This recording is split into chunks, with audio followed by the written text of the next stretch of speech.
বিচার চাই আর কি, সবাই মৃত্যুর পরে তো মানুষ ফিরে আসবে না। So we want justice. আপন চাচা। কে আসছে আমার কাছে? মানবতার কর্মী যারা আসছে তারা বলছে আমাকে আইনি সহযোগিতা দিবে। ভাই কথা বলো না কেউ। তারা যেরকম আইনি সহযোগিতা লাগে তারা সর্বপ্রকারের সাহায্য করবে। ঠিক, আমি গ্র্যান্ডলি অ্যাকসেপ্ট করছি, গ্র্যান্ডলি অ্যাকসেপ্ট। আর কি বলবো? আচ্ছা, ঘটনার দিন কি হয়েছিল, মানে কিভাবে শুনতে পাইলেন যে আপনার ভাইজি মারা গেল? আমাকে ফোন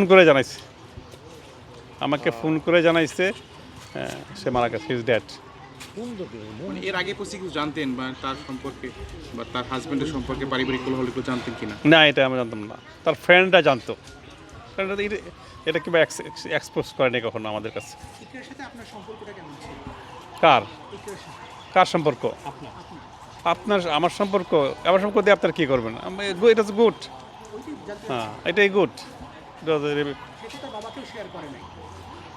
সেটা তো তার বাবাকে শেয়ার না, তার বাবা জানতো না এগুলো। আঙ্কেল সর্বশেষ কি কথা হয়েছে আপনার সাথে ইকরার? সর্বশেষ কোন দিন? এটা আমার স্মরণ করতে পারছি না। I can remember it. এমনি কি করা হয়েছে, কি কথা হয়েছে এটা মনে আছে? না, আই ক্যান রিমেম্বার ইট। আপনি কি দাবি করেন, কি চান? বিচার চাই আর কি, সবাই মৃত্যুর পরে তো মানুষ ফিরে আসবে না। So we want justice.